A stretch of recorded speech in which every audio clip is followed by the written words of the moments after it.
Folks, something big just happened with Social Security, and it's already hitting wallets right now. I'm talking about changes that affect every single person collecting retirement benefits, disability, or SSI. This isn't speculation. This isn't 5 years down the road. This is happening now. The Social Security Administration confirmed a 2.8% cost of living adjustment for 2026, meaning nearly 71 million Americans will see higher payments starting in January. But here's what nobody's telling you. Before you get excited about that increase, a big chunk of it is already gone. And if you're living on a fixed income, you need to understand exactly why. Before we break this down, if you rely on Social Security or you're getting close to retirement, make sure you're subscribed to Retirees Info. This channel exists to help you protect what you worked your whole life for. And if this information is helpful, hit that like button so more retirees actually see it. Now let's get into it.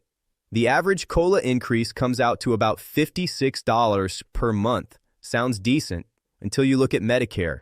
Your Medicare Part B premium was $185 per month in 2025, and it's increasing again in 2026, nearly a 10% jump over 2 years. So before that COLA ever reaches your bank account, a big portion of it is already being eaten up by health insurance. And here's the part that catches people off guard every single year. Medicare premiums are automatically deducted from your Social Security check. You never actually see the full raise. It's like getting a raise at work, then finding out your insurance premiums went up at the same time. On paper, you're earning more, but in real life, you're standing still. For many retirees, once you factor in inflation on groceries, utilities, and prescriptions, that 2.8% COLA doesn't increase your buying power at all. Now let's talk about change number 3, and this one matters if you're still working while collecting Social Security. If you're under full retirement age, you can now earn up to $24,180 per year without having benefits withheld. That's up from last year. But here's the catch. For every $2 you earn above that limit, Social Security withholds $1 of your benefits. So if you're working part-time to supplement your income, you need to run the numbers carefully because you might be working a lot harder for a lot less than you think. If you're reaching full retirement age during the year, the earnings limit jumps to $65,160 and the withholding is gentler, $1 withheld for every $3 earned over the limit. And once you hit full retirement age, all bets are off. You can earn as much as you want, and they won't touch your benefits. This brings us to change number 4, and this one is massive. If you were born in 1960 or later, your full retirement age is now 67. Not 66 and some months, a full 67. Yes, you can still claim as early as 62, but doing so permanently reduces your benefit by about 30%. That's not temporary. That reduction lasts for the rest of your life. On the flip side, if you delay benefits past 67 up to age 70, your check grows by about 8% per year. That difference can mean thousands, even hundreds of thousands of dollars over a lifetime. Now let's move to change number 5, which affects people still paying into the system. The maximum taxable earnings for Social Security increased to $184,500. You pay 6.2% on every dollar up to that cap, and your employer matches it. If you're self-employed, you're paying the full 12.4% yourself. And here's the part people don't realize. Paying more in does not mean you'll get proportionally more out. The benefit formula is progressive by design. Higher earners get a lower return on what they paid in. Now, change number 6, work credits. In 2026, one work credit is worth $1,890 in earnings. You need 40 total credits to qualify for retirement benefits, and you can earn a maximum of 4 per year. That means you need to earn at least $7,560 this year to get all 4 credits. If you work part-time or have irregular income, every credit matters. I've seen people reach retirement age and realize they're short, and that's a financial disaster. Now stay with me, because change number 7 is one of the biggest wins we've seen in decades. If you're a retired teacher, firefighter, police officer, or public employee, this matters to you. The Social Security Fairness Act, signed in January 2025, eliminated the windfall elimination provision and the government pension offset. These rules reduced or wiped out benefits for nearly 3 million public servants. They're gone completely.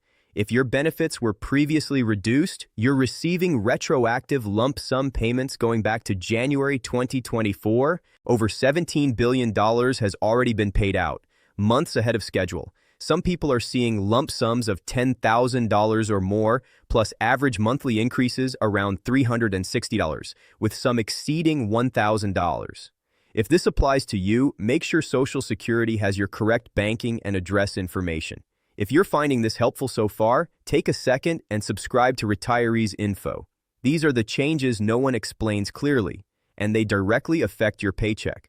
Now change number 8, maximum benefits. If you delay benefits until age 70, the maximum possible Social Security benefit in 2026 is $5,551 per month. Almost nobody gets that. You'd need 35 years of max earnings and delay until 70. The average benefit is closer to $2,000 per month. Now change number 9, divorced benefits. If you were married at least 10 years, are currently unmarried, and are 62 or older, you may qualify for benefits based on your ex-spouse's work record. You can receive up to 50% of their benefit, and it does not reduce what they get. A lot of people miss this simply because nobody ever told them. Change number 10, taxation. The tax thresholds for Social Security haven't changed since 1984. If you're single with combined income over $25,000 or married filing jointly over $32,000, up to 85% of your benefits can be taxed. If you have IRA withdrawals, pensions, or investment income, this catches a lot of retirees by surprise. Now change number 11, SSI. The maximum federal SSI payment increased to $994 per month for individuals and $1,391 for couples, but the asset limits remain brutal: $2,000 for individuals, $3,000 for couples. Go $1 over and you lose benefits entirely. Finally, change number 12, the future of Social Security. The trust fund is projected to run short around 2033-2034. That doesn't mean bankruptcy. It means benefits could be cut 20-23% unless Congress acts. They still have options, but time is running out. So here's what you need to do right now. First, log into your My Social Security account and verify your earnings history. Second, run the numbers on when to claim. Don't guess. Third, if WEP or GPO affected you, make sure your info is up to date. And fourth, stop treating Social Security as your entire retirement plan. It was never meant to be. The bottom line is this: Social Security just changed in more ways than most people realize. And those changes are already affecting your money. This isn't theory. This is your retirement. If this video helped you, give it a thumbs up, share it with someone who depends on Social Security, and subscribe to Retirees Info. I'm Frank, and I'll see you in the next video.